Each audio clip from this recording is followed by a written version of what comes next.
Hello, everyone. Now, I know that it's hard to keep up on top of what's going on in the Holy Land, but if you want to know more about what's happening here in Israel, I'm Aaron Porras, and this is the Weekly Review. The Israeli Central Elections Committee presenting the final results of the election Wednesday, a week following Israel's landmark fourth serial vote. But just as we feared and now know for sure, there is no clear winner that can form a coalition. President Reuven Rivlin then calling for unusual collaborations to end the deadlock. החברה הישראלית זקוקה לממשלה שתעביר תקציב המדינה, שתוביל דרך של ריפוי המערכות והאזרחים שנפגעו, ותחלץ את מוסדות המדינה מהקיפאון הפוליטי אליו נקלענו דווקא ברגעים שבהם אזרחי ישראל זקוקים כל כך למוסדות מדינה יותר מכל. כולי תקווה שנבחרי הציבור ישכילו לשמוע את העם בישראל, ישכילו לשמוע את תביעתו לחיבורים לא שגרתיים, לשיתופי פעולה חוצי מגזרים, לעבודה עניינית ומסורה למען אזרחי ישראל. President Reuven Rivlin making these comments just 4 days before meeting with the elected party representatives, after which he'll give the mandate to whomever he thinks will most likely be able to form a government. But members of Prime Minister Netanyahu's Likud party interpreting the vote and Rivlin's comments very differently, several accusing the president of choosing sides and of working with the opposition to oust Netanyahu, and this as Netanyahu again appeals to right-wing rivals Gideon Sa'ar and Naftali Bennett to join him. זה לא סוד שהיו בינינו מחלוקות לאורך השנים, אבל ידענו גם להתגבר עליהם ולעבוד יחד לטובת אזרחי ישראל. ואני אומר, בואו נשים את המשקעים האישיים מאחורינו.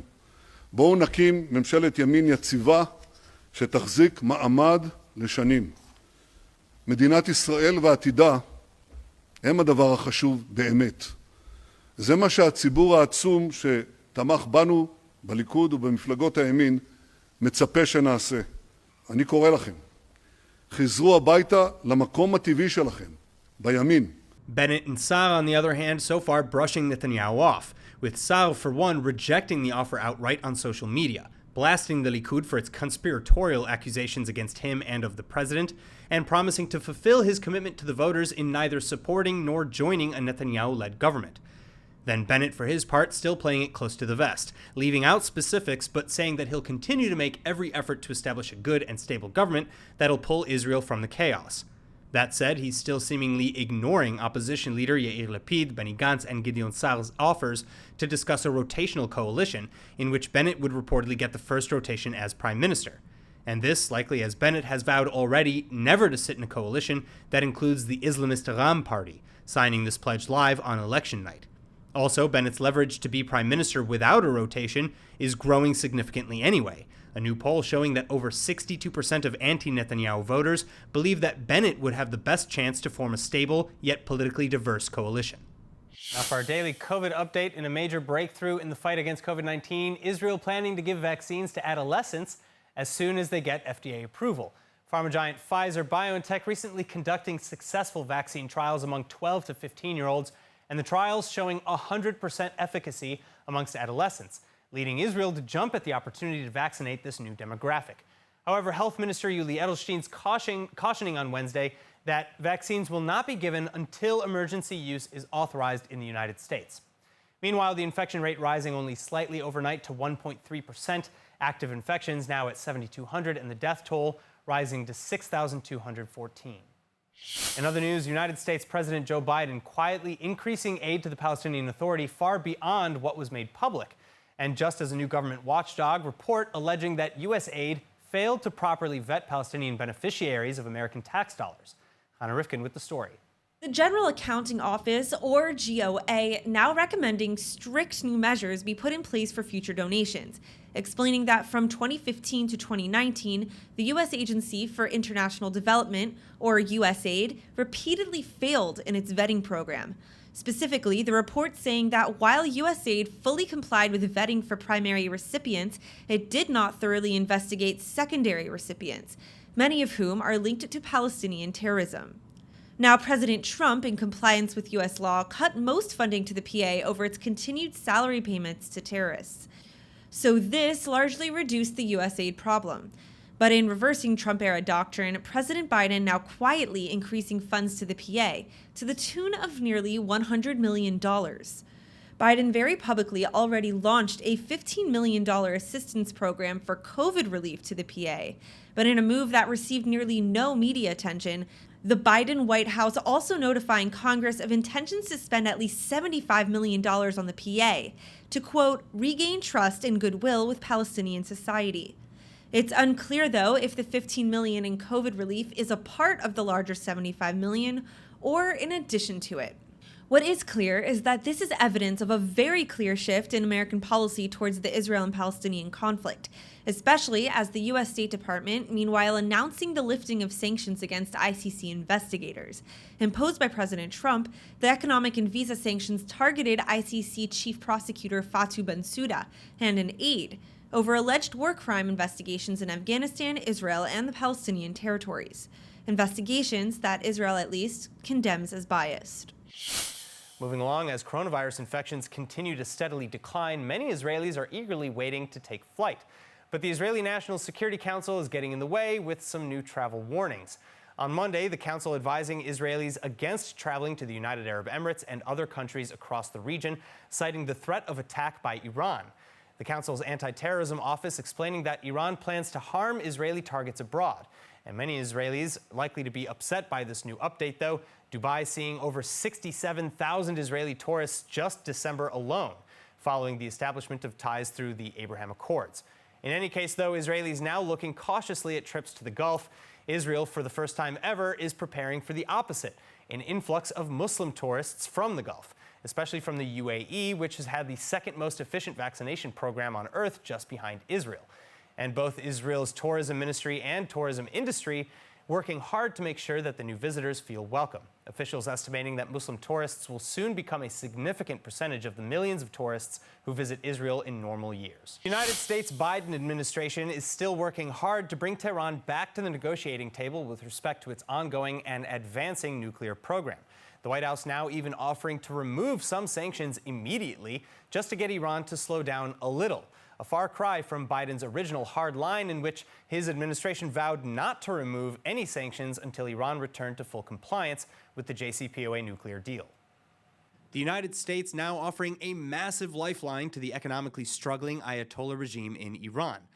Politico alleging that Washington is planning a new proposal under which Iran would see limited sanctions relief the moment they stop work on advanced centrifuges and stop enriching uranium to 20%.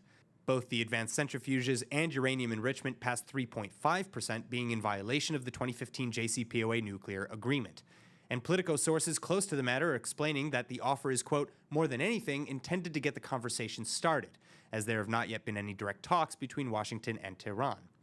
This also coming just days after President Biden's virtual meeting with leaders from the EU, in which they discussed Iran among other issues.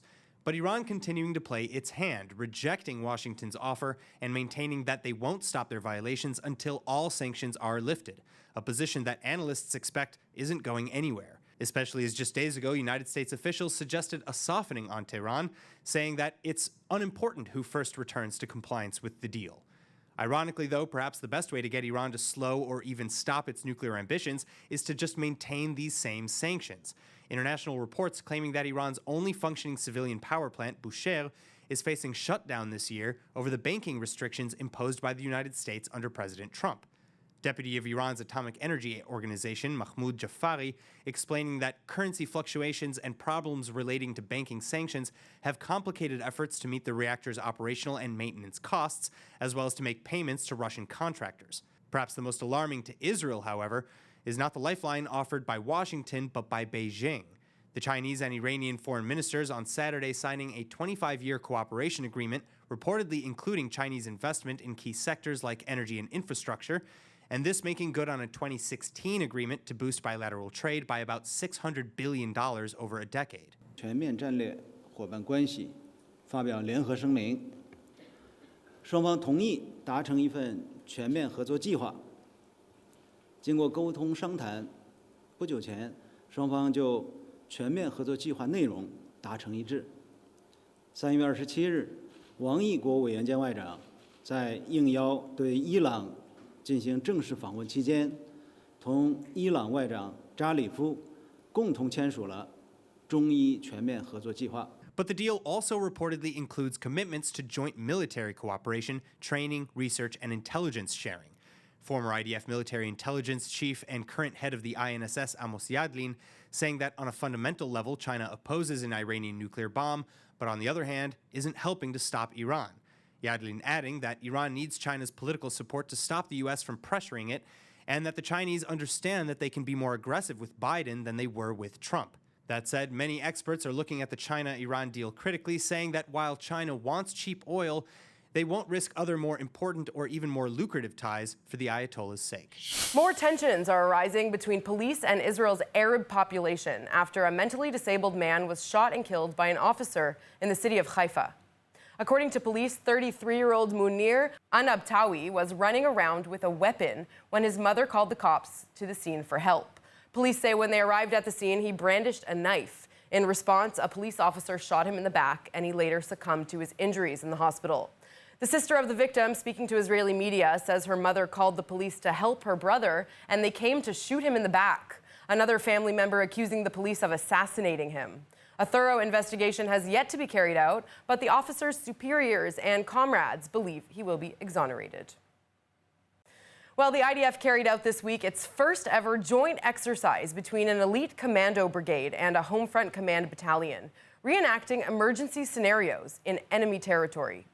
The drill, held at the Rotem Training Center in the country's south, imagined the commando unit had become trapped under rubble after an attack, forcing them to join forces with Home Front Command's search and rescue company.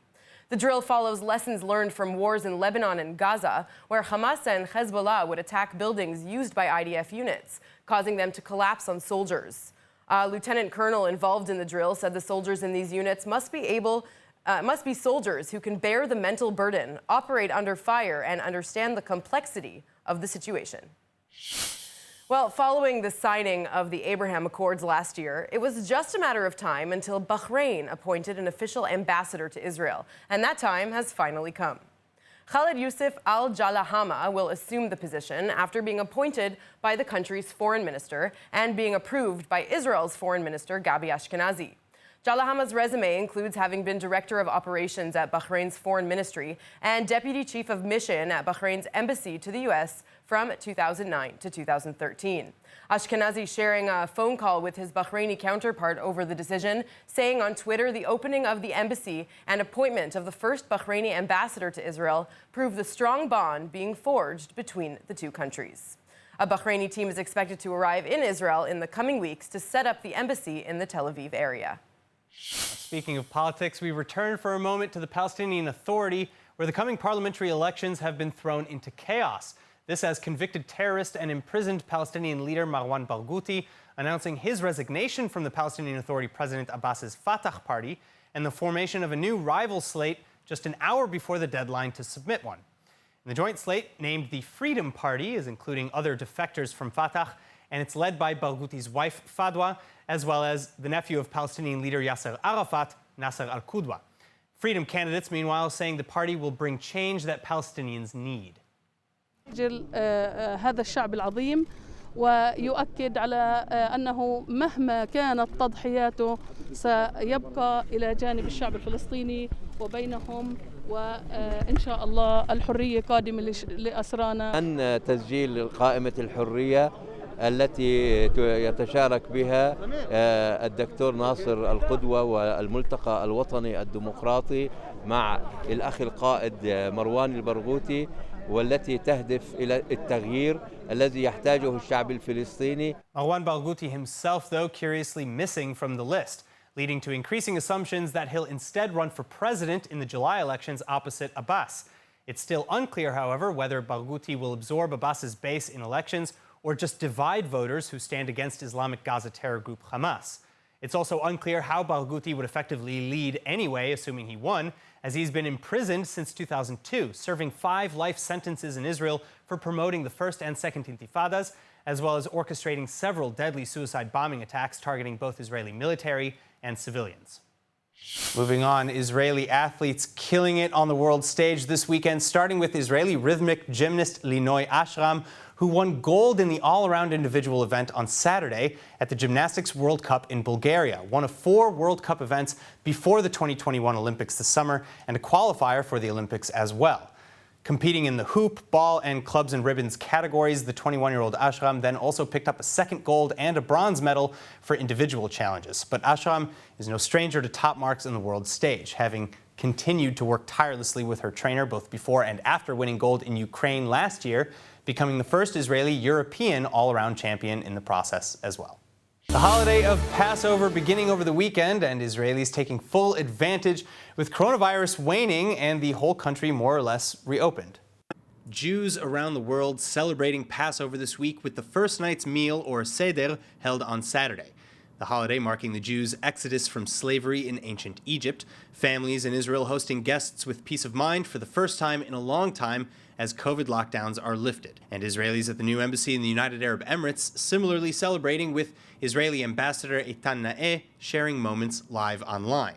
Then new UAE Ambassador to Israel Mohammed Al-Khaja also sending well wishes from abroad, tweeting both in Hebrew and in English that we have much to rejoice and look forward to as we celebrate ideals of freedom and hopeful new beginnings. Meanwhile, back in Israel, the holiday weekend arriving with warm, sunny weather, over 130,000 jumping at the chance to hit the beaches, hiking trails, nature reserves, and parks, about 1,000 of whom even celebrated Seder in the nature reserve's parking lot overnight, as they were kept open for larger parties. A huge departure from last year, where strict virus regulations kept most citizens at home with the nuclear family. Of course, Jews aren't the only ones celebrating with renewed freedom this weekend in Israel either. The Church of the Holy Sepulchre in Jerusalem opening to the public for Palm Sunday, or the start of Holy Week, which ends with Easter next week on April 4. And hundreds coming out for the annual procession recreating Jesus' route from the Mount of Olives and into the Holy City. Palm Sunday commemorating the day Jesus rode into Jerusalem only to be crucified within the week, while Easter being the day that he's said to have risen from the dead. And the messages behind this gospel taking on new meaning in the wake of the pandemic. احنا في وضع الموجود فيه كورونا، الوضع اللي كتير صعب على الجميع، وكنا بنحب انه كمان تكون الاوضاع بكتير احسن، نكون في خير وسلام، وتروح الكورونا من كل العالم لحتى لانه احنا تعبنا كتير نفسيا. Last year was a terrible Easter without people, closed doors. This year is much better. The door are open. We don't have a lot of people, but we feel more hopeful that things will become better. The message of Easter is life and love. Despite all the signs of death, corona, pandemic, whatever, we believe in the power of love and life. Finally, the third of the Abrahamic faiths, Islam, is also gearing up for its own celebrations. The holy month of Ramadan, commemorating Muhammad's first revelation beginning April 13th and ending May 12th. Practicing adult Muslims marking the month with daily prayers, fasts, and reflections as one of the 5 pillars or duties in Islam. And that's it for ILTV's Weekly Review. I'm Aaron Porras. See you next week.